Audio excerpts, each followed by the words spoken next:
நூலக கலந்துரையாடல் 79 சேகர வரிசை 16. அந்த வகையில் இன்றைய தினம் சித்த மருத்துவ அறிவுத்தளம் பற்றியும் அது ஆவணப்படுத்தலின் அவசியம் பற்றியும் எம்மோடு கலந்துரையாடுவதற்காக வளவாளராக வந்திருப்பவர் மருத்துவர் சோமசுந்தரம் கனகசுந்தரம் ஆவார். இவர் சுதேச மருத்துவ திணைக்களத்தின் கீழ் சுதேச மருந்து உற்பத்தி அலகில் மருத்துவ உத்தியோகத்தராக கடமையாற்றி வருகின்றார். அத்தோடு யாழ்ப்பாண பல்கலைக்கழகத்தில் சித்த மருத்துவ மாணி சத்திர சிகிச்சை பட்டத்தினை பெற்றதோடு உயர் படிப்பான பின் படிப்பை இந்தியா எம்ஜிஆர் பல்கலைக்கழகத்தில் எம்டி பட்டத்தினை முடித்ததோடு அல்லாமல் மர்மக்கலை மற்றும் சோதிடக்கலை டிப்ளோமா பட்டத்தினையும் பெற்றிருக்கின்றார். அத்தோடு கொடிகாமத்தில் சிறந்த பேர் போன வைத்தியராக தன்னை அறிமுகப்படுத்திக் கொண்டவர். சித்த மருத்துவத்துறை சார்ந்த அனைத்து மருந்துகளிலும் பன்முக தேர்ச்சி பெற்றவராக காணப்படுகிறார். அத்தோடு யாழ்ப்பாண பல்கலைக்கழகத்திலும் திருவண்ணாமலை வளாகத்தில் அமைந்துள்ள சித்த மருத்துவர்களுக்கும் வருகை தர விரிவுரையாளராகவும் பரீட்சகராகவும் கடமையாற்றியதோடு பலதரப்பட்ட ஆய்வு கட்டுரைகளையும் வெளியிட்டுள்ளார். அந்த வகையில் சித்த மருத்துவம் சார்ந்து கலந்துரையாடலில் மிக திறமையான வளவளராக கலந்து கொண்டுள்ள எமது மருத்துவர் சோமசுந்தரம் கனகசுந்தரம் ஐயா அவர்களை வரவேற்பதோடு இந்த நிகழ்ச்சியில் முடிந்தவுடன் உங்களுக்கு ஏதும் அது சம்பந்தப்பட்ட சந்தேகங்கள் இருக்குமாயின் அதுகளையும் வைத்தியரிடம் கேட்டு தெளிவு பெற்றுக் கொள்ளலாம். வணக்கம் சார். அனைவருக்கும் இந்த வணக்கம். முக்கியமாக நூலகம் நிறுவனத்தாருக்கும் மற்றும் இந்த கலந்துரையாடலுக்கு என்னை வளவாளராக அணுகிய எனது மாணவன் டாக்டர் கரிசாந்த் அவர்களுக்கும் எனது நன்றியை தெரிவித்துக் கொண்டு நேரடியாக நாங்கள் இந்த விடயங்களுக்கு வர முடியுமாக நினைக்கின்றேன். அந்த வகையிலே சித்த மருத்துவம் என்ற அத்தியாயம், அதாவது சித்த மருத்துவம் என்ற ஒரு பெரிய ஒரு கடல், அதன் மூலம் அந்த சித்த மருத்துவத்தை எங்களுக்கு ஈந்த சித்தர்கள் முதலில் ஆரம்பத்திலே என்று கூறினாலும் என்ன, சித்தர்கள் இந்த மருத்துவத்தை எமக்கு போதிக்க வேண்டும் என்ற தோற்றப்பாடோ அல்லது எண்ணப்பாட்டில் அந்த சித்தர்கள் இருந்ததாக வரலாறுகள் கூறவில்லை.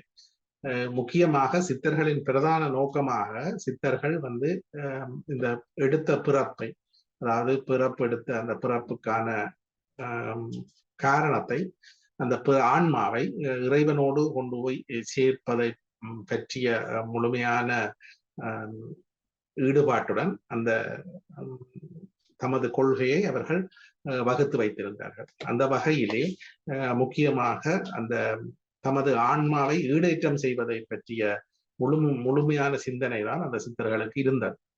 அந்த வகையிலே அவர்கள் இந்த ஆன்மாவை ஈடேற்றுவதற்கு இறைவன் தந்த கருவியாக இந்த உடம்பை அவர்கள் பயன்படுத்தினார்கள். இந்த உடம்பு தமக்கு தரப்பட்ட ஒரு ஆன்ம ஈடேற்றத்துக்காக தரப்பட்ட கருவி என்ற எண்ணப்பாட்டில் அவர் இருந்தபடியால் இந்த உடம்பை ஆன்ம ஈடேற்றம் அடையும் வரை எந்த ஒரு தீங்கும் நேராமல், அந்த உடலுக்கு எந்த ஒரு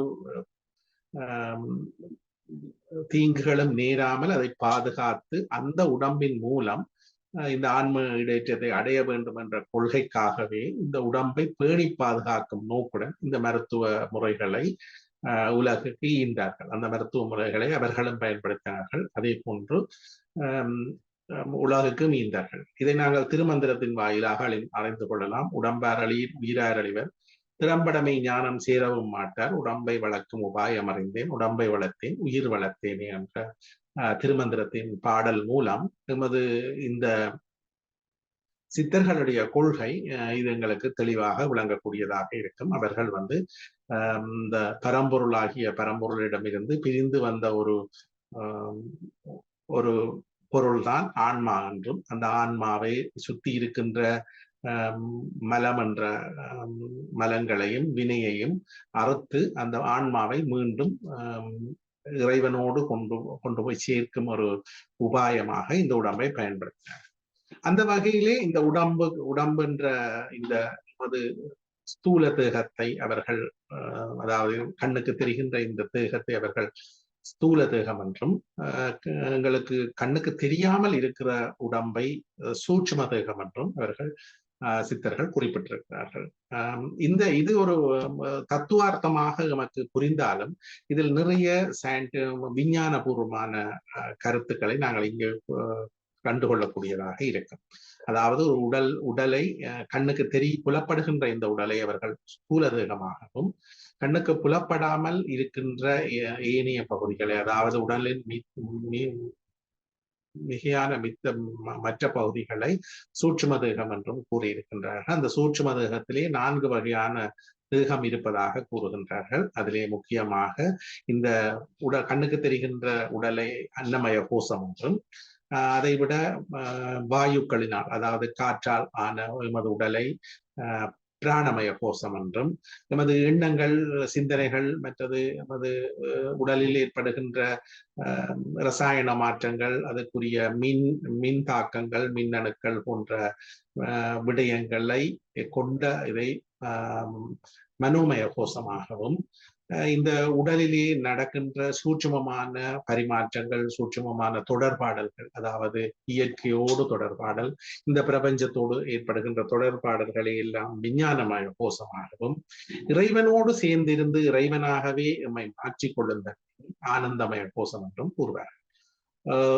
அப்படியாக பார்க்க போனால் எமது உடல் 5 விதமான உடம்பை கொண்டிருக்கின்றது. இந்த 5 விதமான உடம்பிலே முதலாவதாக ஆனந்தமய கோஷமாகவும், அதாவது இறைவனோடு இந்த ஆன்மா சேர்ந்திருக்கும் பொழுது அந்த எடுத்த உடம்பை ஆனந்தமய கோஷம் என்றும், அந்த இறைவனிடமிருந்து சற்று பிரிந்து அந்த இறைவனுடைய தொடர்புகளை விலக்கி கொண்டு வெளியே வருகின்ற அந்த ஆன்மா எடுக்கின்ற 2வது உடம்பாக விஞ்ஞானமய கோஷமாகவும், அதாவது அந்த விஞ்ஞானமய கோஷம் என்று கூறும் பொழுது எமது உடலிலே ஏற்படுகின்ற உடல் இந்த பிரபஞ்சத்தோடு தொடர்பாக இருக்கின்ற விடயங்களை, பிரபஞ்சத்தோடு தொடர்பு கொண்டுகின்ற எங்களது அறிவு ஆற்றலுக்கு புலப்படாத அநேக விடயங்களை கையாண்டு கொண்டிருக்கின்ற உடலை விஞ்ஞானமய கோஷம் என்றும், அதே போன்று இந்த அணுக்கள், மின்னணுக்கள், அணுக்களினால் ஏற்படுகின்ற மின்புலங்கள், காந்த புலங்கள் போன்றவற்றை கையாண்டு கொண்டிருக்கின்ற உடலை மனோமய கோஷம் என்றும்,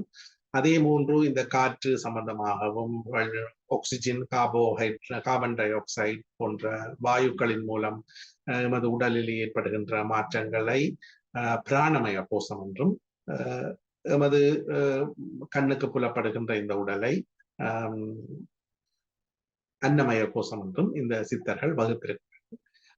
அவர்களின் கொள்கையின்படி இந்த பிரபஞ்சம் முழுவதும் 5 பூதங்களினால் ஆனதாகவும், 5 பஞ்சபூதம் என்று கூறும் பொழுது நிலம், நீர், காற்று, நெருப்பு, காற்று, ஆகாயம் என்று கூறப்படுகின்ற இந்த 5 பஞ்சபூதங்களால் ஆனது என்றும், அந்த 5 பஞ்சபூதங்களின் சேர்க்கையின் காரணமாக, வெவ்வேறுபட்ட சேர்க்கையின் காரணமாக, அதாவது நிலம், நீர், நெருப்பு, காற்று, ஆகாயம் என்ற இந்த 5 பஞ்சபூதங்களின் சேர்க்கை காரணமாக, அதாவது வெவ்வேறு வீதங்களில் அது சேர்க்கை காரணமாக இந்த உடல் உருவாக்கப்பட்டதாக சித்தர்கள் கருதுகின்றார்கள்.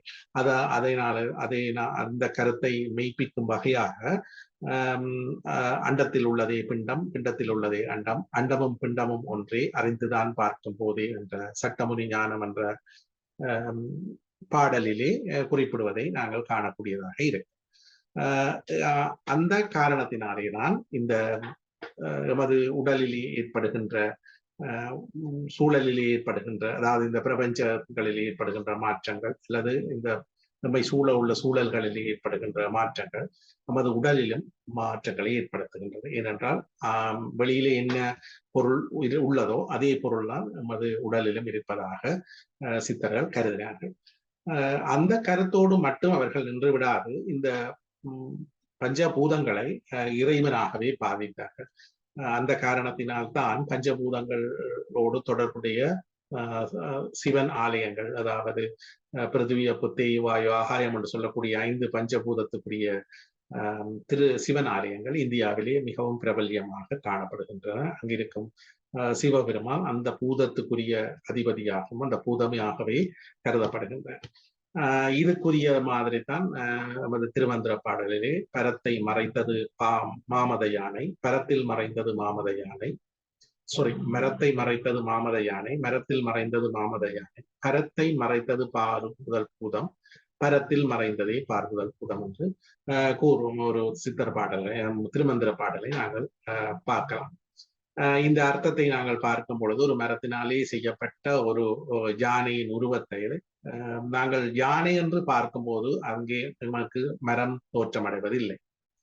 இதே போன்றுதான் அதை மரம் என்று பார்க்கும் பொழுது யானையின் தோற்றம் நமக்கு அது புலப்படுவதில்லை.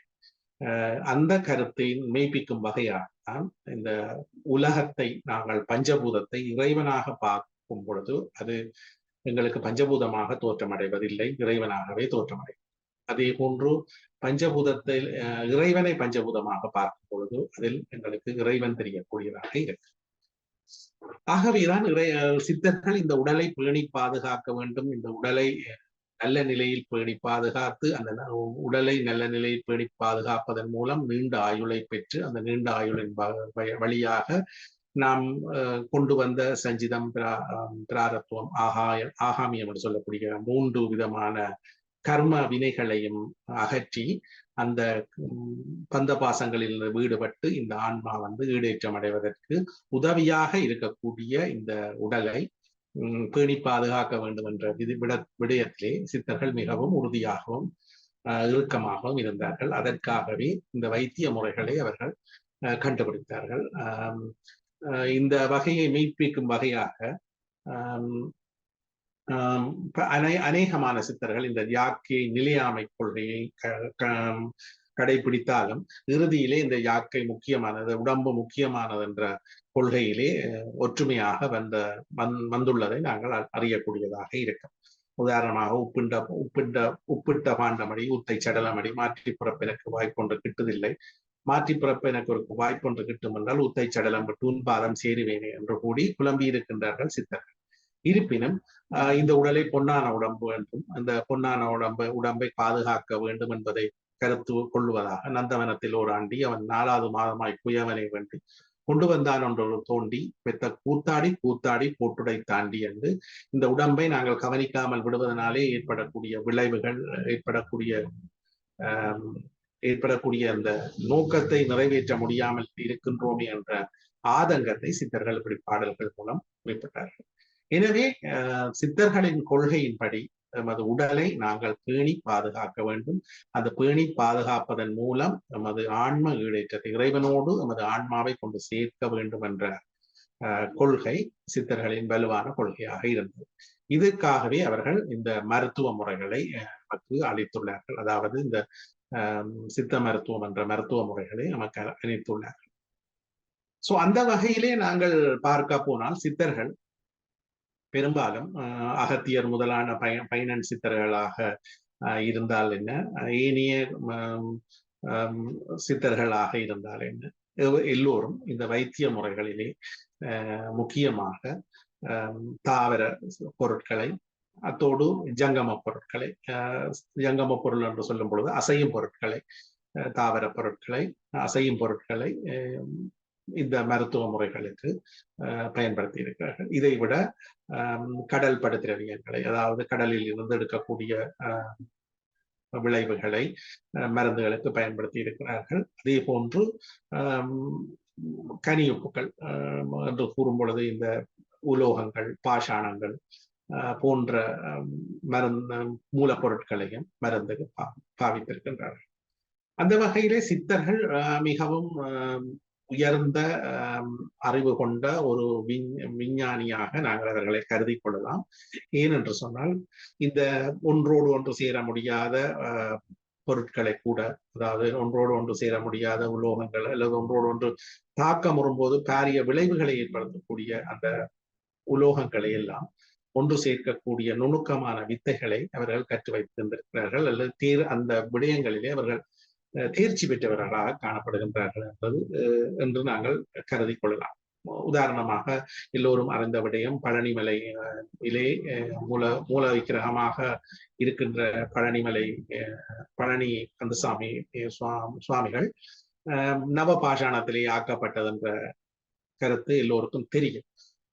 உண்மையிலேயே அந்த நவபாஷாணங்கள் ஒன்றோடு ஒன்று சேரும் பொழுது, உதாரணமாக ஒரு மனோசிலையையும் கந்தகத்தையும் நாங்கள் சேர்த்து அரைக்கும் பொழுது அது பாரிய வெடிப்புக்கு உள்ளாகக்கூடிய ஒரு சந்தர்ப்பம் இருக்கின்றது. அதாவது மனோசிலையில இருக்கிற வேதி பொருளும் ஒரு கந்தகமுமே சேர்த்து நாங்கள் அரைக்கும் பொழுது அது வெடிப்பை உண்டாக்கக்கூடிய பொருளாக காணப்படும். ஆனால் இந்த நவ பாஷாணங்களிலே மிக கொடிய பாஷாணங்களாக இந்த கந்தகத்தையும் இந்த மனோசிலையையும் குறிப்பிட்டிருக்கிறாங்க. இதை விட ரசம், ரசம், ரசத்தோடு சேர்ந்த பஞ்சசூதங்கள் என்று சொல்லக்கூடிய ரசம், ரசசிந்தூரம், ரசகற்பூரம், வீரம், பூரம், மீண்டும் சாதிலிங்கம் போன்ற பொருட்கள் கூடி மிகவும் ஆபத்தான கொடிய நஞ்சுக்களை கொண்ட பாஷாணங்களாக கருதலாம். இந்த பாஷாணங்களை ஒன்றுடன் சேர்த்து அரைக்கும் பொழுதோ அல்ல ஒன்றோடு சேர்த்து நாங்கள் அதை மருந்து தயாரிப்பதற்கு பயன்படுத்தும் பொழுது சில பாஷாணங்களை ஒன்று சேர்க்கும் பொழுது பாரிய வெடிப்பு சம்பவங்கள் கூட இடம்பெறக்கூடிய வாய்ப்புகள் இருக்கு. முக்கியமாக மனோசிலையையும் கந்தகத்தையும் சேர்த்து அரைக்கும் பொழுது இந்த இப்படியான விளைவுகளை எதிர்பார்க்கக்கூடியதாக இருக்கு. ஆனாலும் இந்த சித்தர்கள் இந்த மருந்து இந்த பாஷாணங்களை ஒன்று சேர்க்கக்கூடிய யுக்தியையும் ஒன்று சேர்க்கக்கூடிய அவர்களுடைய அறிவார்ந்த தன்மையையும் இங்கே நாங்கள் காணக்கூடியதாக இருக்கும். அந்த வகையிலே அப்ப சித்தர்கள் இவ்வளவு அளவிலே அவர்கள் அந்த கெமிஸ்ட்ரி ரசாயனவியல்ல ரசாயன விளைவுகளையும் ரசாயனவியல்ல இவ்வளவு புலமை வாய்ந்தவர்களாக அந்த நேரத்தில் காணப்பட்டார்கள் என்பது எங்களுக்கு கண்கூடான ஒரு விஷயம். எனவேதான் சித்தர்கள் இந்த தேகத்தை அழிவு பாதையிலிருந்து அழிவு செயற்பாடுகளில் இருந்து தடுத்து ஆரோக்கியமான ஒரு இறுக்கமான ஒரு உடம்பாக இந்த நான் பேண வேண்டும் என்ற காரணத்தினாலே காயகல்ப மூலிகைகள், காயகல்ப மருந்துகள், காயகல்ப விடயங்களை பற்றியும் குறிப்பிட்டதை நாங்கள் சித்த மருத்துவத்தை கண்டுகொள்ளக்கூடியதாக இருக்கு. உண்மையிலேயே காய கல்பம் என்று சொன்னால் காயம் என்றால் இந்த உடம்பு, கல்பம் என்றால் கல்பம் என்று ஏற்கனவே கேள்விப்பட்டது. கல்பகோடி காலம் என்று சொல்வார்கள். அதாவது அதிக காலம் இருக்கக்கூடிய ஒரு விடயத்தை கல்பம் என்று சொல்லுவோம். அந்த வகையிலே கல்பம் என்று சொன்னால் கல்லு போல ஆகுதல் என்றும் ஒரு பழமொழி. ஏனென்று சொன்னால் இந்த கல்லு போல உடம்பு இருந்தது என்றால் கல்லுக்கு அழிவில்லை என்று கூறுவார்கள். ஸோ அந்த கல்லு போல எங்களோட உடம்பை நாங்கள் பேணி பாதுகாக்க வேண்டும் என்ற காரணத்தினாலே காயகல்ப முறைகளை, அதாவது உடலை கல்லு போல் ஆக்குவதற்குரிய நடைமுறைகளை, உணவு முறைகளை, மூலிகை பிரயோகங்களை, பாஷாண பிரயோகங்களை, உலோக பிரயோகங்களை, இன்னும் வாயு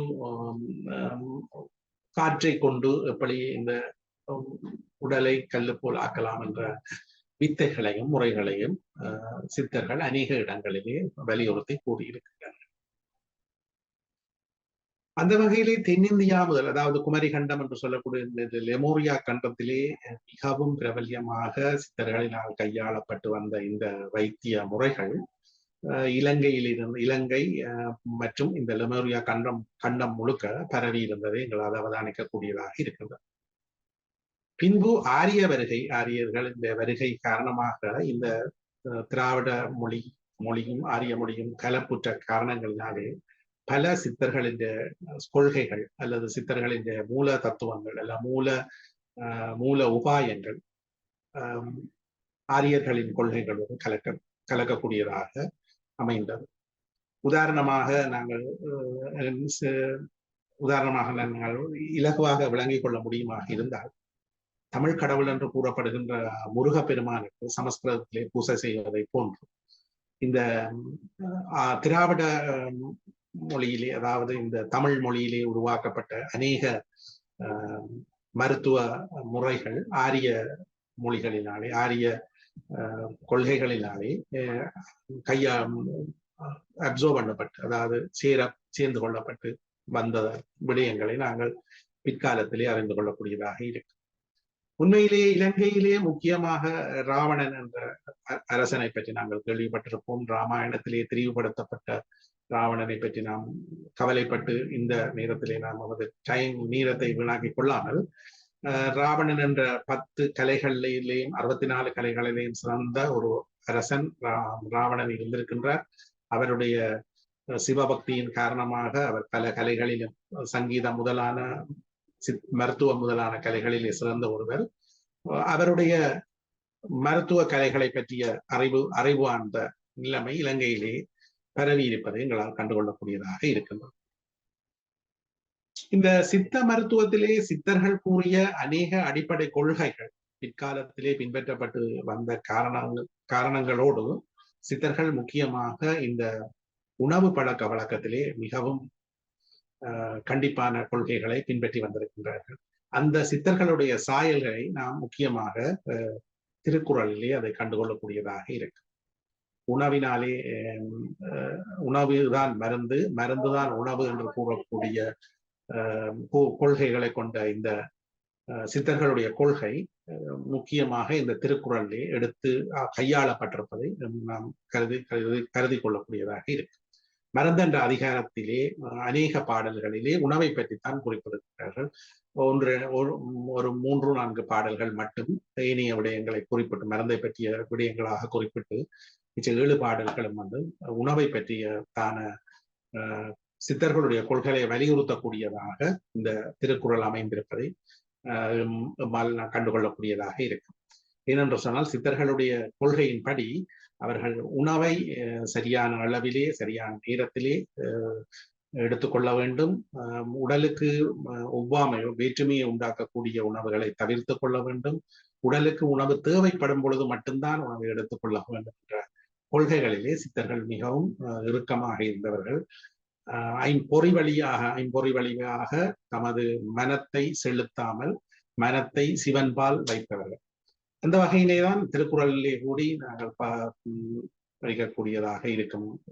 உணவு என்ற அதிகாரத்திலே நீங்கள் பார்த்தீங்கள் என்றால் தெரியும் உணவு எப்படி எடுத்துக்கொள்ள வேண்டும் என்றும், உணவு கூடுவதனால் எப்படி முத்தோஷமாகிய வாத பித்தகவம், அதாவது பஞ்சபூதத்திலிருந்து உருவாகிய வாத பித்தகவங்கள் எப்படி கோளாறடைந்து இந்த நோயை உருவாக்குகின்றன என்பதை பற்றின விடயங்களை இந்த திருக்குறளிலே கண்டுகொள்ளக்கூடியதாக இருக்கு. எனவே சித்தர்களுடைய பிரதான கொள்கையான ஆன்ம ஈடேற்றம், அடுத்ததாக பிரதான கொள்கையான உடலை பேணி பாதுகாத்தல், அடுத்தது கொள்கையான உடலை நோய் பெறாமல் பாதுகாப்பதில் உணவின் முக்கியத்துவம், மற்றும் உடலை நீண்ட காலம் பேணுவதற்கான காயகல்ப முறைகள், மேலும் இந்த எமது நடத்தைகளினால் ஏற்பட்ட நோய்களை தீர்ப்பதற்கான மருத்துவ முறைகள் என்று சித்தர்களுடைய கொள்கைகள் படிப்படியாக வந்ததை எங்களால் காணக்கூடியதாக இருக்கு. இலங்கையை பொறுத்தவரையில் இந்த சித்த மருத்துவம் என்று கூறும் பொழுது அது தொன்மையானதாகும். ராவண மகாராஜாவுடைய காலத்திலிருந்து இந்த சித்த மருத்துவ முறைகள் கையாளப்பட்டு வந்ததை நம்மால் காணக்கூடியதாக இருக்கின்றது. பரம்பரையாக கையாளப்பட்டு வந்த இந்த மருத்துவ முறைகள் எவ்வாறு அந்நிய ஆட்சியில் எமது கலாச்சாரங்கள், பண்பாடுகள், எமது சமய நம்பிக்கைகள், சமய விடயங்கள் அழித்தொழிக்கப்பட்ட மாதிரி இந்த சித்த மருத்துவத்துடைய கொள்கைகளும் இந்த அந்நிய ஆதிக்க காலத்திலே அழித்தொழிக்கப்பட்ட விடயங்கள் நாங்கள் கண்டுகொள்ளக்கூடியதாக இருக்கு. ஏனென்று சொன்னால் எமது பாரம்பரியம் அழிக்கப்படும் பொழுது அது சம்பந்தமான இதர விடயங்கள் அழிக்கப்படுவது, அழிந்து கொண்டு போவது மறுக்க முடியாதது, மறைக்க முடியாத ஒரு உண்மையாக காணப்படுகிறது. அந்த வகையிலே சித்த மருத்துவம் அந்நியர் ஆட்சி காலத்திலே பரம்பரை மக்களால் கையாளப்பட்டு வந்தாலும் அது நலிவடைந்த நிலையில், தென்னிந்தியாவிலாக இருக்கட்டும், இலங்கையிலாக இருக்கட்டும், நலிவடைந்த நிலையில் காணப்பட்டதை நாம் ஏற்றுக்கொள்ள வேண்டிய காலகட்டத்திலே இருக்கின்றோம். அந்த காலங்களிலே அநேக சித்த மருத்துவ ஓலைகள், சித்த மருத்துவம் சார்ந்த ஏடுகள் அழிக்கப்பட்டு அது மறைக்கப்பட்டதாக வரலாற்று சான்றுகள் கூறுகின்றன. முக்கியமாக இந்து ஆலயங்கள் அழிக்கப்பட்டதன் காரணமாக சித்த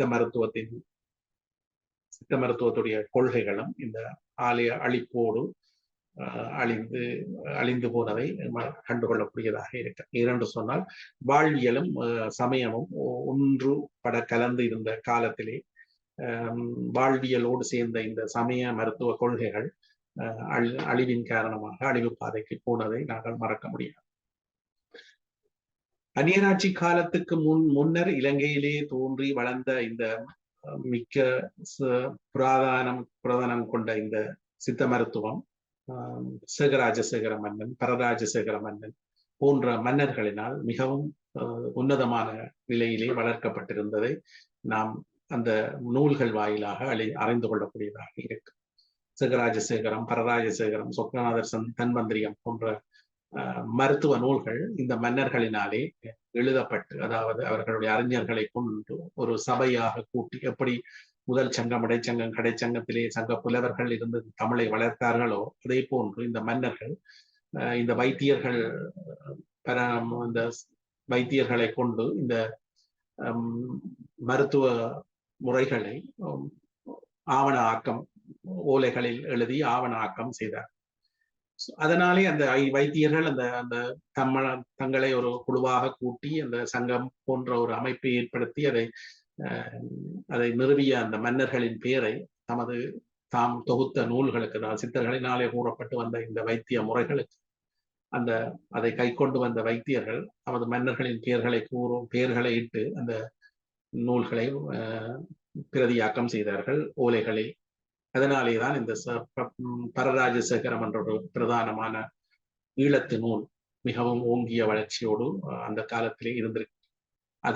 அதன் சார்பான நூலாக பரராஜசேகரம், செகராஜசேகரம், சொக்கநாத தன்வந்திரியம் போன்ற நூல்கள் அந்த காலத்திலே காணப்பட்டன. இருப்பினும் அந்நியராட்சி காலங்களில் என்ற துர்ப்பாக்கிய நிலை காரணமாக இந்த பரராஜசேகர, சொக்கநாத தன்வந்திரியம் போன்ற நூல்களின் பெரும்பகுதி அழிக்கப்பட்டு மறைக்கப்பட்டு எமது கைகளில் இருந்து நழுவி போகக்கூடிய நிலைமைக்கு வந்தது. எப்படி தேவார திருவாசகங்கள், தேவார ஓலைகள் சிதம்பரத்திலே அறியாமை காரணமாக அந்த சிதம்பரத்திலே கரையான் அரிக்க விட்டு ஏனைய நூல்களை ராஜராஜ சோழ மன்னன் கைப்பற்றினானோ அதே போன்று எமது சித்த மருத்துவம் சம்பந்தமான இந்த பரராஜசேகரம் முதலான நூல்கள் பிற்காலத்திலே பொன்னையா பிள்ளை என்பவர்களினால் பொன்னையா பிள்ளை அவர்களினால் சேகரிக்கப்பட்டு அச்சிறுவாக்கம் அடைந்து புத்தக வாயிலாக எங்களுக்கு கிடைக்கக்கூடியதாக இருந்தது. உண்மையிலேயே ஒரு ராஜராஜ சோழன் செய்த பணியாக தேவார பாசுரங்கள் வெளிக்கொணர்ந்ததை போன்று பொன்னையா பிள்ளை என்ற பெருமகனாரால் இந்த சித்த மருத்துவம் சார்ந்த இலங்கையில் இருந்து இருக்கின்ற நூல்கள் மீளுருவாக்கம் பெற்றதை நாங்கள் இங்கு கூறிக்கொள்ள வேண்டும். அவருக்கு நன்றி கடன்பட்டவர்களாக இருக்கின்றோம். அங்காதிபாதம் முதலான இந்த புராதன நூல்கள் பொன்னையா பிள்ளை அவர்களினாலே மீளுருவாக்கம் செய்யப்பட்டன என்றாலும் அவர்களால் கூட முற்றுமுழுதாக முடித்துக் அதை மீளுருவாக்கம் செய்ய முடியாமல் போனது என்பதை அவர் தனது அநேக புத்தகங்களிலே, அநேக இடங்களிலே கூறியிருக்கின்றது. என்னால் முழு முடியங்களையும் எடுத்துக்கொள்ள முடியாமல் போய்விட்டது என்ற கவலை அவருக்கும் இருந்திருக்கின்றது. அந்த வகையில் பொன்னையா பிள்ளை அவர்களினால் இருபாலையிலே ஒரு சித்தராக கருதப்பட்ட இருபாலை செட்டியார் என்ற ஒரு வைத்தியர் உடைய அமிர்த சாகரம், பதார்த்த குண விளக்கம் அமிர்த சாகரம் என்ற புத்தகமும் மீளுருவாக்கம் பெற்றது நாம் ஏற்றுக்கொள்ள வேண்டிய ஒரு முக்கிய விடயமாக இருக்கின்றது. இந்த இருபாலை செட்டியார் என்பவர் மிகவும் ஒரு பிரபல்யமான சித்த வைத்தியராக இருந்து அவர் ஒரு பல்லக்கிலே செல்லக்கூடிய ஒரு சித்த வைத்தியராக இருந்திருக்கின்றார். அவர் மக்கள் மிகவும் மதித்திருக்கின்றார்கள். அவரை ஒரு சித்தராகவே கருதியிருக்கிறார். அவர் சித்தர்கள் வழிவந்த அந்த தூதுவன் லட்சணம், நாள் போல் லட்சணங்களை பார்த்து வைத்தியம் செய்யக்கூடிய ஒரு மிகச்சிறந்த ஒரு வைத்தியராக இந்த இருபாலை செட்டியார் இருந்திருக்கின்றார். அவருடைய வைத்திய முறைகளை அவர் அநேக ஓலைகளிலே எழுதி வைத்திருந்த காரணத்தினால் அந்த ஓலைகளிலே இருந்த மருத்துவ குறிப்புகளை திருப்பி மீளுருவாக்கம் செய்யும் பொழுது, அந்த பொன்னையா பிள்ளை அவர்களினால் மீளுருவாக்கம் செய்யப்படும் பொழுது இந்த அந்த நூலுக்கு அவர் இருபாலை செட்டியார் வைத்திய விளக்கம் என்ற பெயரையும் பதார்த்த குண விளக்கம் அமிர்த சாகரம் என்ற பெயரையும் சூட்டினார். என்ற வகையிலே இந்த இலங்கையிலே சார்ந்த இந்த பரராஜசேகரம், செகராஜசேகரம், சொக்கநாத தன்வந்திரியம், இருபாலை செட்டியார் விளக்கம் போன்ற நூல்களோடு பிற்காலத்திலே ஆயுர்வேத இலாக்காவினால் வெளியிடப்பட்ட ஆயுர்வேத சித்த மருத்துவ செய்முறை போன்ற நூல்களோடு பிற்காலத்திலே வந்த மருத்துவர்கள் அநேக நூல்களை எழுதியிருக்கிறார்கள். உதாரணமாக கற்கோளத்திலே ஜோன் முத்தையா என்ற வைத்தியர் சித்த மருத்துவாங்கம் என்ற ஒரு நூலை எழுதியிருக்கின்றார். அதே போன்று பிற்காலத்தில் வந்த அநேக வைத்தியர்கள் இந்த சித்த மருத்துவ நூல்களை மீளுருவாக்கம் அதோடு இந்த சித்த மருத்துவ கருத்துக்களோடு சார்ந்ததான நூல்களை எழுதியிருப்பதை நாங்கள் கவனிக்கக்கூடியதாக இருக்கின்றது. இந்த சித்த மருத்துவ நூல்களை எழுதுவதில் மிகவும் ஆர்வமாக இருந்த வைத்தியர்களில் பரம்பரை வைத்தியர்கள் முக்கிய இடத்தை பெற்றிருக்கின்றார்கள். இந்த பரம்பரை வைத்தியர்கள் அநேகர் இந்த சித்த மருத்துவ நூல்களை மீளுருவாக்கம் செய்வதிலே மிகவும் முனைப்புடன் காணப்பட்டார். இதைவிட பல்கலைக்கழகங்களிலே விரிவுரையாளராக இருக்கின்ற பேராசிரியர்களோ விரிவுரையாளர்களோ தமது பங்குக்கு அந்த சித்த மருத்துவ நூல்கள் அநேகத்தை மீளுருவாக்கம் செய்வதிலே சிறப்பாக தொண்டாற்றி இருக்கிறார்கள் என்பதை இந்த இடத்திலே நாங்கள் மறுத்து கூற முடியாது. இவர்களிலே முக்கியமானவர் டாக்டர் சிவசண்முகராஜா, சிரேஷ்ட விரிவுரையாளர், யாழ் பல்கலைக்கழக சிரேஷ்ட விரிவுரையாளர். அநேக நூல்களை சித்த மருத்துவ நூல்களை எழுதியிருப்பது நாங்கள் கண்கூடாக காணக்கூடியதாக இருக்கின்றது. இதைவிட டாக்டர் பொன் ராமநாதன் அவர்கள் எழுதியிருக்கின்றார், சிறந்த சித்த மருத்துவ நூல்களை எழுதியிருக்கின்றார். இதைவிட டாக்டர் விவிஎன் சத்யசீலன் அவர்கள் சித்த மருத்துவ நூல்கள் எழுதியிருக்கின்றார். அதே போன்று டாக்டர் தயாளினி திலீபன் அவர்கள் சித்த மருத்துவ நூல்களை இப்படி பல்கலைக்கழக விரிவுரையாளர்கள் இந்த தமக்கு சார்பான, அதாவது தமது கற்பித்தலுக்குரிய வகையாகவும் மற்றது தாங்கள் கண்டுகொண்ட அனுபவ வாயிலான விடயங்களை கூறக்கொள்ளக்கூடியதாகவும் சித்த மருத்துவ நூல்களை அவர்களும் தமது தன்மைக்கும் நிலைக்கும் ஏற்றவாறு அநேக சித்த மருத்துவ நூல்களை வெளியிட்டிருக்கின்றார்கள்.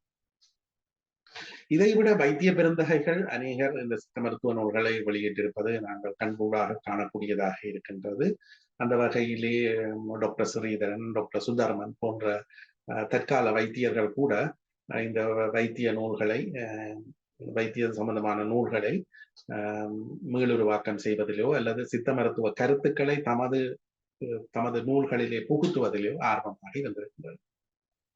முக்கியமாக இந்த சித்த மருத்துவ நூல்களை பேணி பாதுகாக்க வேண்டிய கடமைகளும் கடப்பாடும் அநேக சித்த மருத்துவர்களுக்கும் அநேக சித்த மருத்துவம் கற்ற மாணவர்களுக்கும் இருக்கின்றது என்பதை நாம் மறந்துவிடக் கூடாது. சித்த மருத்துவ நூல்களை நாங்கள் பேணி பாதுகாக்க வேண்டிய கட்டாயமும் கடப்பாட்டிலும் இருக்கின்றோம். ஏனெனில் தற்கால நவீன யுகத்திலே சித்த மருத்துவம் கலப்படமற்ற மருத்துவமாக மாறிக்கொண்டிருப்பதை நம்மால் காணக்கூடியதாக இருக்கின்றது. உலகமயமாதல் போன்ற நிலைமைகளினாலே இந்த சித்த மருத்துவத்தின் ஒரிஜினாலிட்டி, அதாவது சித்த மருத்துவத்தின் மூல விடயங்கள் ஆங்கில மருத்துவத்தோடு ஒத்து போகக்கூடிய அளவுக்கு வலுக்கட்டாயமாக கொண்டே ஆங்கில மருத்துவத்தோடு சேர்க்க வேண்டிய நிலைமைக்கு அநேகர் தள்ளப்படுகின்றார்கள் அல்லது தள்ளப்பட்டு கொண்டிருக்கின்றார்கள் என்று எடுத்துக்கொள்ளலாம். உதாரணமாக சித்த மருத்துவத்திலே இருக்கின்ற ஒரு மருந்து விடயத்தை அல்லது ஒரு மருந்து சம்பந்தமான ஒரு பொருளை அல்லது சித்த மருந்து வந்து ஒரு நோய்க்கு அது மிகவும் சிறப்பாக செயலாற்றுகின்றது என்று கண்டுகொள்ளக்கூடிய நிலைமை வந்துவிட்டால் அந்த மருந்திலே இருக்கிற முழு வேதியியற் பொருளையும் எவ்வாறு ரிசர்ச்சுக்கு உட்படுத்துவது என்ற கொள்கைகளை தற்போதைய சித்த மருத்துவர்களாக இருந்தால் என்ன, ஆங்கிலேய மருத்துவர்கள் கூடி அதன் பால் ஈர்ப்புள்ளவர்களாக இருக்கின்றார்கள் அல்லது அதில் இருக்கிற வேதிப்பொருளை தமது உடைமையாக்க வேண்டும் என்ற கொள்கையிலே மிகவும் ஆர்வமாக இருப்பதை நாங்கள் கண்டுகொள்ளக்கூடியதாக இருக்கிறோம். இதற்கு துணை சேர்க்கும் முகமாக, அதாவது துணை சேர்க்கும் வகையாக பாமகோலஜி படிக்கின்றார்கள். ஆங்கில பாமகோலஜி படிப்பவர்கள் தமது ரிசர்ச்சிலே, தமது இறுதியாண்டு ரிசர்ச்சிலே ஏதாவது ஒரு தாவரத்திலே இருக்கின்ற மூல கெமிக்கல் கம்போசிஷன், அதாவது அதுக்கு ரசாயன பொருளை பகுப்பாய்வு செய்து அது என்ன விடயத்துக்கு என்ன நோய்க்கு அது முக்கியமான செயலாற்றுகின்றது என்பதை கண்டுகொள்வதில் மிகவும் தீவிரமாக இருக்கின்றார்கள். அதற்கு மூலத்தை, அதுக்குரிய மூல விடயத்தை சித்த மருத்துவ நூல்களில் பெற்றுக்கொள்கின்றனர். நான் இந்த விடயத்தை இங்கே குறிப்பிடுவதற்கு காரணம் என்னென்றால், இப்ப சித்த மருத்துவத்தின் ஒரிஜினாலிட்டி அல்லது சித்த மருத்துவத்தின் தனித்தன்மை இந்த விடயங்களினாலே இழக்கப்பட்டு கொண்டு வருவதை நாங்கள் கண்டுகொள்ளக்கூடியதாக இருக்கின்றோம். முக்கியமாக நாங்கள் கருதக்கூடியதாக இருந்தால் இந்த பல்கலைக்கழகங்கள் அல்லது அரச கொள்கைகளினாலே பல்கலைக்கழகங்களும் ஆங்கில மொழி மூலமும் ஆங்கில விடயங்களை உட்புகுத்துதல் ஆர்வமாக இருக்கிறதன் காரணமாக சித்த மருத்துவத்தின் ஆதி கொள்கை அல்லது சித்த மருத்துவத்தின் ஆதியிலே இருந்து வருகின்ற விடயங்களை நாங்கள் கவனிப்பாரற்று விடுவதனால் சித்த மருத்துவத்தின் முக்கியமான விடயங்கள் இல்லாமல் அழிந்து போகக்கூடியதை நாங்கள் கண்டுகொள்ளக்கூடியதாக இருக்கு. இப்ப உதாரணமாக தற்காலத்திலே ஒரு மூலிகைகளை அடையாளப்படுத்துவதில் கூட நமக்கு மிகவும் சிரமங்களை நாங்கள் நோக்க வேண்டியிருக்கிறது. ஏன்னா அந்த மூலிகைகளை பற்றிய சித்தர்கள் கூறிய பரிபாசையிலே கூடிய மூலிகைகள் இதுதானோ என்று அதை அடையாளப்படுத்தக்கூடிய தன்மை எங்களிடமிருந்து விலகி கொண்டு போகின்றது. உதாரணமாக மொசுக்கை என்ற ஒரு மூலிகைக்கு பரிபாஷையிலே இருகுரங்கின் கை என்ற பெயர் இருக்கின்றது. மொசுக்கை தான் இருகுரங்கின் கை என்று சொல்லப்படுகின்றது என்பதை அறியாமல் விடுவோமானால், அது ஆங்கில மொழி மூலம் கற்பதனாலோ அல்லது ஆங்கில கொள்கைகளை உட்புகுத்துவதனாலோ தெரியாமல் போனால், எமதுக்கு அடுத்த தலைமுறையினருக்கு மொசுக்கை தான் இருகுரங்கின் கை என்ற பரிபாசையினால் கூறப்பட்டுள்ளது என்பதை தெரியாமல் இருகுரங்கின் கை என்ற ஒரு மூலிகை இருக்கின்றது என்று அதை தேடி தெரிய வேண்டிய நிலைக்கு வரும். இப்ப நாம் கூடி எவ்வளவோ விடயத்தை எமக்கு முன்னோர் அறிந்த அநேக விடயங்களை நாங்கள் கற்றுக்கொள்ளாமல் விட்டிருக்கின்றோம் என்ற உண்மையை நான் இந்த இடத்திலே பகிரங்கமாக ஒத்துக்கொள்ள வேண்டிய கட்டாயத்தில் இருக்கின்றோம். ஏனென்று சொன்னால் அவர்கள் கூறிய அநேக விடயங்கள் படிப்படியாக தேய்வடைந்து கொண்டு வருகின்றது என்பது இக்காலத்திலே நாங்கள் கவலைப்பட வேண்டிய ஒரு விடயம். சோ நீங்கள் இந்த நூலக ஆவண காப்பு மூலம் இந்த சித்த மருத்துவ கொள்கைகள், சித்த மருத்துவ நூல்கள் நீங்கள் பேணி பாதுகாப்பது மிகவும் மகிழ்ச்சிக்குரிய ஒரு விடயம். சித்த மருத்துவம் சம்பந்தமான விடயங்களை கலந்துரையாடுவதற்கு இவ்வாறான இணைய வழி மூலமான ஒரு கலந்துரையாடலை நீங்கள் மேற்கொண்டிருப்பது மிகவும் ஒரு சிறந்த ஒரு விடயம். அந்த வகையிலே உங்கள் அனைவருக்கும் பாராட்டுகளையும் நன்றிகளையும் தெரிவித்துக் கொண்டு இந்த சித்த மருத்துவம் சம்பந்தமான ஒரு சிறிய ஒரு நினைவூட்டலையோ அல்ல சிறிய ஒரு சிந்தனையை நாம் தீப்பொறி மாதிரி இந்த இடத்திலே நாங்கள் குறிப்பிடக்கூடியதாக இருந்ததை விட்டு மிகவும் மகிழ்ச்சி அடைகின்றேன். இனிவரும் காலங்களில் கூட சித்த மருத்துவம் சம்பந்தமான இப்பொழுது மேலோட்டமான ஒரு பார்வையை பார்த்திருக்கின்றோம். ஆழமான நுணுக்கமான கருத்துக்களை மீண்டும் ஒரு முறை சந்தர்ப்பம் வரும்போது உங்களோடு பகிர்ந்து கொள்ளக்கூடியதாக இருக்கலாம், அல்லது அதற்கு ஒரு ஆண்டவன் சந்தர்ப்பம் அளிக்கும் பட்சத்தில் அந்த விடயங்களை பற்றிய தான கருத்துக்களை நாங்கள் உங்களோடு பகிர்ந்து கொள்ளக்கூடியதாக இருக்கும்.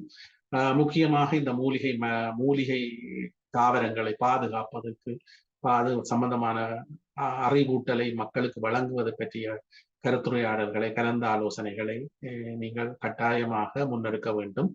ஏனென்று சொன்னால் மிகவும் அரிதான அழிந்து கொண்டு போகிற மரங்கள் இந்த உலகமயமாதல் நகரமயமாதல் மூலமாக இந்த அழிந்து கொண்டு போகிற மரங்கள் மேலும் அழிந்து கொண்டு போகக்கூடியதான நிலைமைக்கு வந்துவிட்டது. அவற்றை பாதுகாக்க வேண்டிய கடப்பாடு எங்களுக்கு உண்டு.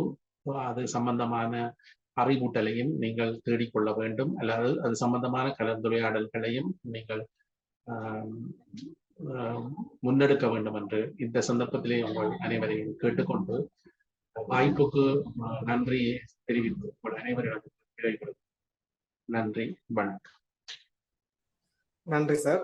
இவ்வளவு நேரமும் சித்த மருத்துவம் என்றால் என்ன, அது எவ்வாறு உருவாக்கப்பட்டது, சித்தர்கள் எப்படி வருகிறது, இந்தியாவில் அதனுடைய முக்கியத்துவம் மற்றும் இலங்கையில் அதன் செல்வாக்கு எப்படி இருந்தது என்றும், இலங்கையில் இருந்த எழுத்தாளர்கள் பற்றியும் நிறைய விடயங்களை கூறியிருந்தார். யோன் முத்தையா பட்டு, மை பொன்னையா பிள்ளை, சொக்கநாத தன்வைத்தியம், இருபாலை செட்டியார் இவர்களை பற்றின வரலாறுகளும், அவர்கள் எல்லாருமே யாழ்ப்பாணம் இலங்கை சேர்ந்தவர்கள். அவர்கள் மூலம் ஓலைச்சுவடிகளில் இருந்த சில விடயங்கள், சித்தமருத்துவம் சார்ந்த விடயங்கள் நூல் வடிவமாக்கப்பட்டது. அதே போல சிகராஜசேகரம் போன்ற புத்தகங்கள் பற்றிய ஆவணப்படுத்தலின் முக்கியத்துவம் பற்றியும், மற்றது மூலிகைகள் சார்ந்த நிறைய விடயங்கள், மூலிகைகளை அடையாளப்படுத்துகின்ற பிரச்சனைகளையும் அதன் முக்கியத்துவத்தை பற்றியும் நிறைய விடயங்களை எங்களோடு சித்த மருத்துவர் கலந்துரையாடியிருந்தார். அந்த வகையில் சார் கூறிய விடயங்களில் ஏதாவது சந்தேகங்கள் இருக்கு, கேள்விகளை கேட்கலாம். வணக்கம் சார். சதீஷ் சார், உண்மைக்குமே வந்து நிறைய தகவல்கள் எனக்கு வந்து சித்த வைத்திய துறையோட வந்து பெரிதான தொடர்புகள் இல்ல.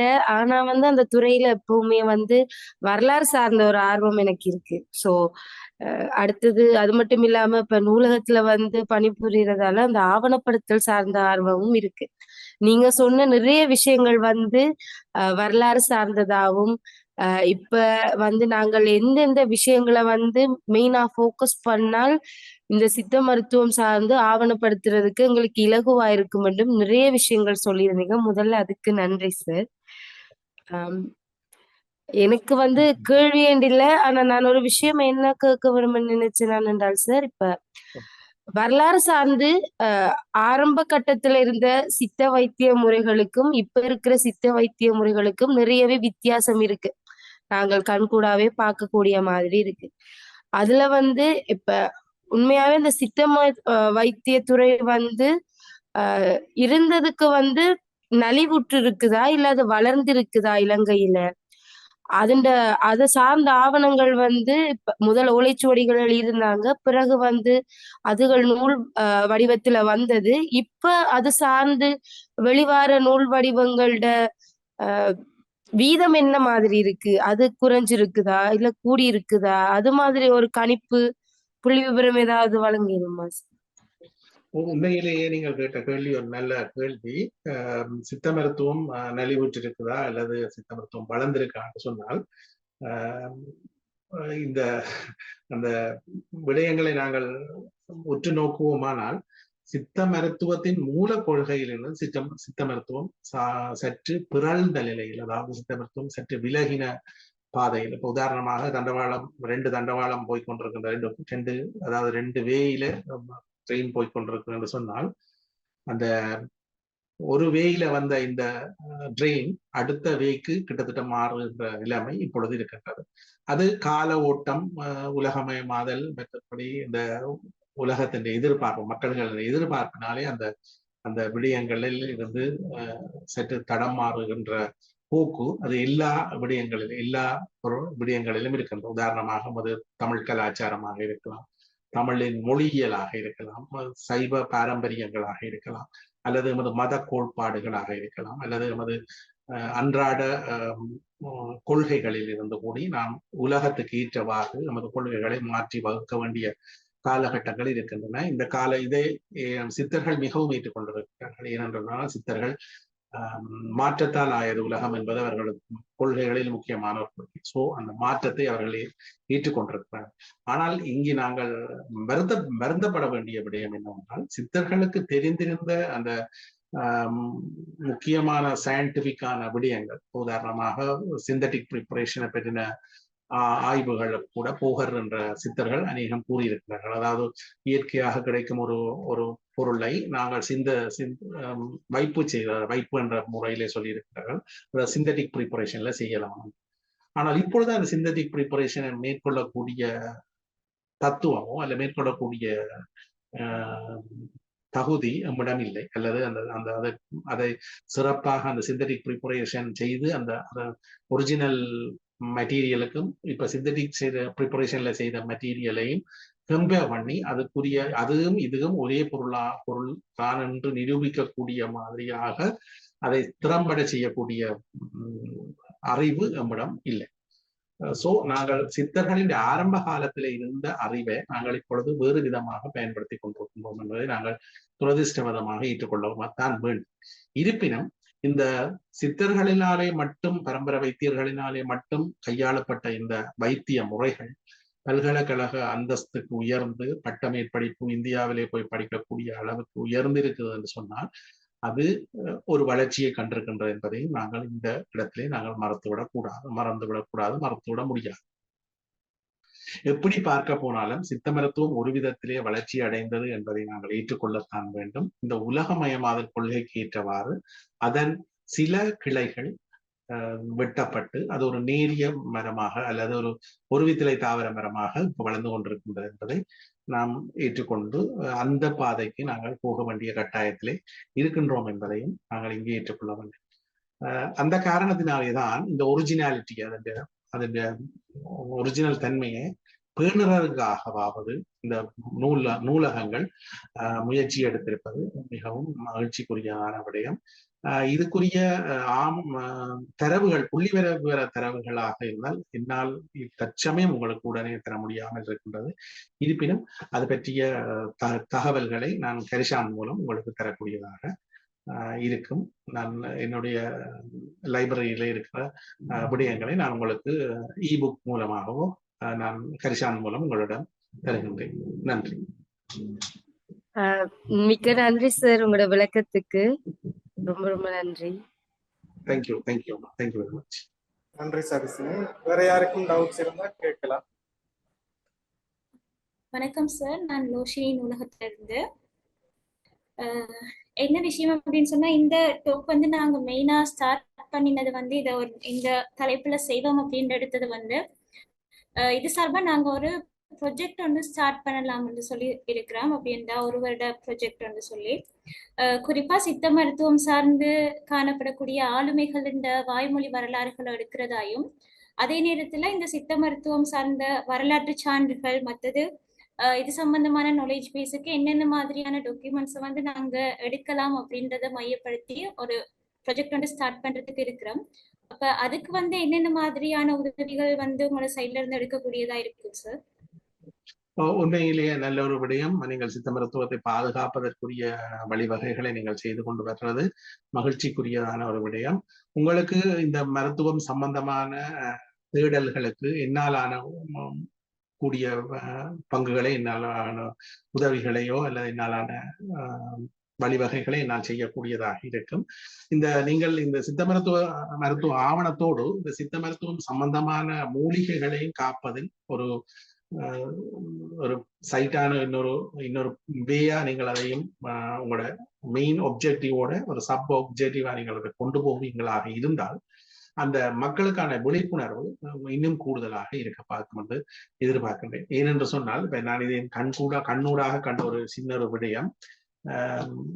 நான் சித்த மருத்துவராக வந்து நான் இந்த ஃபீல்டில் இறங்கின பிறகு எனக்கு ஒரு தனியாத ஆசை, ஒரு மூலிகை சம்பந்தமான ஒரு விழிப்புணர்வு மக்களுக்கு ஏற்படுத்த வேண்டும் என்ற காரணத்தினாலே நான் இந்த ஆலயங்களிலே இந்த பாதுகாக்கப்பட வேண்டிய மரங்களை கூடுதலாக இந்த ஆலய வளாகங்களிலே நட்டு வருவதை நான் ஒரு பொழுதுபோக்காக நான் மேற்கொண்டு வந்திருக்கின்றேன்.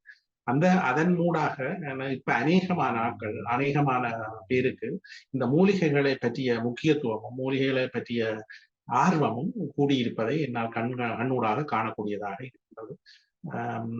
முக்கியமான சில மரங்களை பற்றின இன்னொருவரோடு பேசும் பொழுது அந்த மரத்தை பற்றி கூறும் பொழுது இந்த சித்த மருத்துவம் அதனூடாக அந்த மக்களிடையே பரவுவதை என்னால் அவதானிக்கக்கூடியதாக இருக்கின்றது. ஆகவே உங்களுக்கு சித்த மருத்துவத்தோடு ஆவண காப்பு என்று கூடும் பொழுது தனிய ஒரு லிமிட்டட் பர்சன்ஸுக்குள்ள இருந்திடும். ஸோ ஆகவே இந்த இதுகளையும் நீங்கள் மூலிகைகள், அதாவது ரேர் பிளான்டான மூலிகைகளை இனம் கண்டு அதை ஒவ்வொரு ஆலய வளாகங்களிலே நடும் பொழுது அதை திருப்பி அதை வெட்டி அழிக்கக்கூடிய தன்மை வந்து ஆலய வளாகங்களோ பாடசாலை வளாகங்களில் நடும் பொழுது அதை அழிக்கக்கூடிய தன்மை வந்து குறைவாக இருக்கும். ஸோ அதனாலே அப்படியான விடயங்களிலே உங்களோட முயற்சிகளை நீங்கள் செலுத்துவீர்களாக இருந்தால் ஈஸியாக சித்த மருத்துவத்தை வெவ்வேறு பாகங்களுக்கு கொண்டு போகக்கூடியதாக இருக்கும். ஒரு உதாரணமாக மூலிகை தோட்ட விடயங்களை பாடசாலைகளை புகுத்திய பின்பு அநேகம் பிள்ளைகளுக்கு தூதுவளை என்றால் என்னென்று தெரியும், முடக்குத்தான் என்றால் என்னென்று தெரியக்கூடியதாக இருக்கும். ஸோ அதற்காக நாம் வெவ்வேறு வழிகளை இது சித்த மருத்துவத்தை பரவ செய்வதற்கு நாம் கையாள வேண்டும் என்பதை நான் இந்த இடத்திலே உங்களுக்கு தெரிவித்துக் கொள்ள விரும்புவேன். மற்றும் உங்களுக்கு தேவையான விடயங்கள் ஏதாவது இருப்பின் நான் அதற்குரிய உதவிகளையும் அதற்குரிய இந்திய ப்ரொஃபசர்ஸோட தொடர்புகளையும் ஏற்படுத்தி தருவதற்கு ஆவலாகவும் ஆர்வமாகவும் இருக்கின்றேன். நன்றி. Thank you sir, thank you so much. கட்டாயம் நாங்க இந்த ப்ராஜெக்ட் ஸ்டார்ட் பண்றதுக்கு உங்களோட ஒத்துழைப்பு வந்து கிடைக்கும் என்ற நம்பிக்கையில இருக்கிறேன். தேங்க்யூ. நன்றி யோசினி. வேற யாருக்காவது சந்தேகங்கள் இருந்தா கேட்கலாம், இல்லைன்னு சொன்னா நாங்க நிறைவுக்கு வரலாம். வணக்கம் சார், என் பேர் ஜான் டிலக்ஷன். எனக்கு என்னன்னு சொன்னா சார், இப்போ ஓலைச்சுவடிகள் எழுதப்பட்ட சித்த மருத்துவ குறிப்புகள் இப்போ நூல்களாக வெளிவந்துள்ளன்னு சொல்லி நீங்க ஸ்டார்டிங்ல சொல்லியிருந்தீங்க. அப்ப இதுவரைக்கும் சார் அப்படி எத்தனை நூல்கள் சார் இப்ப இதுவரைக்கும் பப்ளிஷ் ஆயிருக்குன்ற விஷயம் பற்றியும், அதே போல நீங்க இப்ப நிறைய ரைட்டர்ஸ்ட நேம் சொல்லியிருந்தீங்க. ஐப்பன்னையா பிள்ளை, ஜோன் முத்தையா, பொன் ராமநாதன், சத்யசீலன், தயாளினி திலீபன் போன்ற எழுத்தாளர்கள் இப்ப ஓலைச்சுவடியில காணப்பட்ட விடயத்தைத்தான் அவர்கள் நூல்களாக வெளியிட்டார்களா, இல்லது இப்ப சித்த மருத்துவம் சார்ந்த குறிப்புகளை வெளியிட்டாங்களான்னு சொல்ல முடியுமா சார்? உண்மை. நீங்கள் கேட்ட கேள்வி எல்லாம் முக்கியமாக இந்த சித்த மருத்துவம் சார்ந்த கருத்துக்களைத்தான் பிற்காலத்தில் வந்தவர்கள் அதுக்கு புகுத்தி அந்த நூல்களை எழுதியிருக்கின்றது. ஸோ அதை நாங்கள் அவர்கள் பிற்காலத்திலே வந்தவர்களை, அதாவது முக்கியமாக பேராசிரியர்களாக இருக்கலாம், சிரேஷ்ட பிரிவுரையாளர்களாக இருக்கலாம், மருத்துவர்களாக இருக்கலாம், அவர்கள் சித்த மருத்துவ நூல்களை ஒரிஜினாலிட்டியாக எழுதியிருப்பார்கள் என்று நாங்கள் அதை குறித்துக் கொள்ள முடியாது. ஏற்கனவே சித்தர்கள் கூறிய விடயங்களை வெவ்வேறு புத்தகங்களில் இருந்து எடுத்து தாங்கள் ஒரு தொகுப்பாக தொகுத்திருக்கிறார்கள் என்பதை நாங்கள் இங்கு ஒத்துக்கொள்ள வேண்டும். ஓலைச்சுவடிகளில் இருந்த மூல விடயங்களை ஓலைச்சுவடிகளில் இருந்த விடயங்களை புத்தகமாக்கிய பெருமை முக்கியமாக ஜோன் முத்தையா அவர்களுக்கும் பொன்னையா பிள்ளை அவர்களையுமே சார். ஏனென்றால் அவர்கள்தான் ஆதிகால, அதாவது இந்த இலங்கை சுதந்திரம் அடைந்த, அதாவது இந்த கல்வி சுதந்திரங்கள், அச்சு இயந்திர பாவனைகள் ஏற்பட்ட காலத்திலே தமது சொந்த செலவுகளை, இப்பொழுது ஒரு புத்தகம் அடிப்பதாக இருந்தால் நினைத்து பாருங்கள், அதனுடைய செலவு அந்த காலத்திலே அச்சு கோத்து தான் அது புத்தகங்களை அடிக்க வேண்டியிருக்கும். அது ஒரு இலகுவான காரியமாக இருக்காது. ஏனென்று சொன்னால் மின்சார வசதிகள் குறைவு, பொருள் செலவு அதிகம், காய்கறிகள் எடுத்துக்கொள்வது மிகவும் சிரமமான விடயமான காலத்திலே இந்த ஐப்பொன்னையா பிள்ளை அவர்கள், ஜோன் முத்தையா அவர்கள் போன்றவர்கள் தான் இந்த மூல சுவடிகளிலே இருந்த விடயங்களை புத்தகத்துக்கு மாற்றம் செய்ததை நாங்கள் ஏற்றுக்கொள்ள வேண்டும். பிற்காலத்திலே வந்தவர்கள் அந்த மூல நூல்களிலே, அதாவது பரதாய சேகரம், சேகராஜ சேகரம் போன்ற நூல்களிலே இருந்த விடயங்களை தாம் அறிந்து கொண்ட விடயங்களோடு சேர்த்து ஏனைய இந்தியாவிலிருந்து பிரசுரிக்கப்பட்ட பைனன் சித்தர்களுடைய புத்தகங்களோடு சேர்த்து அந்த விடயங்களையும் சேர்த்து தமது விடயங்களையும் ஒன்றாக்கி எழுதிய புத்தகங்களாகத்தான் பிற்காலத்திலே வந்த புத்தகங்கள் காணப்படுகின்றன. அதற்காக இந்த புத்தகங்களை நாங்கள் மறுப்பு சொல்ல முடியாது. ஏனென்றால் தற்கால கொள்கைகளுக்கு ஏற்ற விதத்திலே இந்த புத்தகங்கள் மாறி இருப்பதற்கு இவர்களுடைய பங்களிப்பு முக்கியத்துவமாக இருக்கின்றது என்பதை நாங்கள் ஏற்றுக்கொள்ள வேண்டும். ஸோ அந்த வகையிலே எந்த புத்தகமாக இருந்தாலும் அது பாதுகாக்கப்பட வேண்டிய புத்தகமாக இருக்கின்றது. ஆனால் மூல பிரதிகளில் இருந்து பிரதி பண்ணிய பெருமை நான் மேற்சொன்ன அந்த பெருமக்களுக்கு உரித்தான ஒரு விடயமாக நாங்கள் எடுத்துக்கொள்வோம். மிக்க நன்றி சார். அதே போல சார், அந்த அமுதாகரம் என்ற நூல் எழுதின ஆசிரியர், அந்த அமுதாகரம் என்ற ஓலைச்சுவடியில் காணப்பட்ட விஷயம், அமிர்தசாகரம், அது இருவாலை செட்டியார் என்ற ஒரு வைத்தியர் தனது காலத்திலே தான் செய்த வைத்தியங்கள், தனது கைப்பரிட்சமான மருந்துகள், அந்த மூலிகைகளை பற்றிய விளக்கங்களை பற்றி ஓலைகளிலே எழுதி வைத்திருந்தார். அந்த இருவாலை செட்டியாருடைய அந்த குறிப்புகளை பின்னாளில் பொன்னையா பிள்ளை அவர்கள் புத்தகமாக வெளியிட்டிருக்கிறார் என்பதுதான் அது ஏற்றுக்கொள்ள வேண்டிய உண்மையான ஒரு விடயம். அதாவது இருபாலை செட்டியார் அவர்கள் வாழ்ந்த காலத்திலே அவருக்கு நிறைய சீடர்கள் இருந்திருக்கிறார். அவர் கிட்டத்தட்ட ஒரு சித்தர்கள் மாறித்தான் இருபாலை செட்டியார் இருந்ததாக கூறுகின்றார்கள். அவர் பல்லக்கிலே தான் வைத்தியம் செய்ய வீடுகளுக்கு போவார்கள். பொருளோ எந்த ஒரு விடயத்தையும் அவர் எதிர்பார்க்க மாட்டார். செட்டியார் என்ற பொழுது அவர் மிகவும் அவருக்கு பொருள் விஷயத்திலே அவருக்கு கொஞ்சம் அதிகமான செல்வாக்கு இருந்திருக்கும். ஏனென்றால் செட்டியார் பரம்பரையினர் வியாபாரம் வணிகம் செய்வதிலே கூட ஈடுபாடு இருப்பதனால் அவர்கள் பரம்பரையாக அவருக்கு பொருள் அதாவது பணம் அவருக்கு ஒரு பெரிய பொருட்டாக இருந்திருக்கார் என்ற காரணத்தினாக அவர் மிகவும் ஒரு நேர்மையான ஒரு சித்த மருத்துவராக இருந்திருக்கின்றார். அதோடு ஒரு சித்தராகவே அவர் வாழ்ந்திருக்கின்றார். அவர் டயக்னோஸ் பண்ணி ஒரு டிசீஸை ஐடென்டிஃபை பண்ணினாலும் அது பிழைக்காதுன்றது பற்றின குறிப்புகள் கூட அதிகமாக இருக்கின்றது. மேலும் அவருடைய மருந்துகள் மிகவும் சிறப்பான செயலாற்றக்கூடிய மருந்துகளாக இருப்பதை நாங்கள் கண்டுகொள்ளக்கூடியதாக இருக்கிறது. ஆகவே இருவாலை செட்டியார் அவர்கள் தனது அனுபவத்தை எழுதி வைத்த விடயங்களை பிறகு பொன்னையா பிள்ளை அவர்கள் அச்சுருவாக்கம் செய்திருக்கின்றார் என்பதை நாங்கள் இதிலே கண்டுகொள்ள வேண்டிய விடயமாக இருக்கின்றது. ஓகே சார், மிக்க நன்றி சார். அந்த அமுதாகரம் என்ற நூல் இருக்கு சார், ஓலைச்சுவடியிலே எங்களோட யாழ்ப்பாண ஆபீஸ்ல நூலகத்திலே இருக்கு சார். அதுல பிரதி ஓலைச்சுவடியில் எழுதி பாதுகாத்த விஷயங்களை ப்ரிசர்வ் பண்ணி போய் பார்க்கலாம் சார், வச்சிருக்கிறாங்க.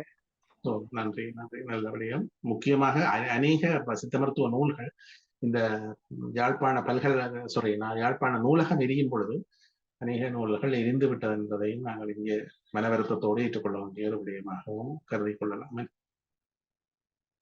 கண்டிப்பா சார், நன்றி சார். நன்றி ஜோன். இத்தனை நேரமும் தனது நேரத்தை எனக்காக ஒதுக்கி நூலக நிறுவனம் கேட்டவுடன் அதுக்கு எந்தவித மறுப்பும் தெரிவிக்காமல் கண்ணாசுந்தரம் சார் அவர்கள் தனது அனுமதியை வழங்கி இந்த நிகழ்ச்சியில் கலந்து கொண்டு சித்த மருத்துவம் சார்ந்த பல விடயங்களை நம்மோடு உரையாடி இருந்தார். சித்த மருத்துவம் பற்றிய விளக்கங்களையும், அது இலங்கையில் எவ்வாறு திரிபடைந்திருந்தது என்பது பற்றியும், இலங்கையில் எவ்வாறான நூல்கள் வெளியிடப்பட்டது என்பது பற்றியும், அந்த எழுத்தாளர்கள் பற்றியும் நிறைய விடயங்களை எங்களோடு பகிர்ந்தார். எமது நூலக நிறுவனத்தினால் இந்த சித்த மருத்துவம் சார்ந்த செயற்திட்டங்கள் செய்யப்படும் போது அதற்கான தன்னுடைய பூரண ஒத்துழைப்பையும் வழங்குவதாக மருத்துவர்கள் கூறியிருந்தார். அந்த வகையில் நூலக நிறுவனம் சார்பாக மிக்க நன்றிகளை சாருக்கு தெரிவித்துக் கொள்கிறோம். அத்தோடு இந்த நிகழ்ச்சியில் கலந்து கொண்டிருந்த அனைவருக்கும் மிக்க நன்றி. மிக்க நன்றி சார். இந்த சந்தர்ப்பத்தை தந்த உங்கள் அனைவருக்கும் எனது இந்நேர வணக்கத்தையும் நன்றியையும் தெரிவித்துக் கொள்கின்றேன். முக்கியமாக எனது மாணவன் கரிசாந்த் அவர்களுக்கும் எனது நன்றியும், மற்றும் நல்ல நல்ல கேள்விகளை கேட்ட அநேக அன்பு உள்ளங்களுக்கும் எனது நன்றியும் வணக்கங்களும். உங்களுடைய தேவைகள் மருத்துவம் சார்ந்த எந்த தேவைகளாக இருந்தாலும் என்னை எந்த நேரமும் உங்களுக்கு அணுகிக் கொள்ளக்கூடியதாக இருக்கும். எனது தொலைபேசி இலக்கம் ஹரிசாந்த் அவர்களிடம் நீங்கள் பெற்றுக்கொள்ளக்கூடியதாக இருக்கும். நல்ல விடயங்கள், மூலிகைகளை பாதுகாக்க வேண்டிய விடயங்களை நாம் எல்லோருமாக சேர்ந்து நமது இந்த புறப்படுத்த நோக்கத்தை அடைவதற்குரிய ஏதாவது ஒரு நல்ல விஷயத்தை நாங்கள் செய்து விடுவோம்.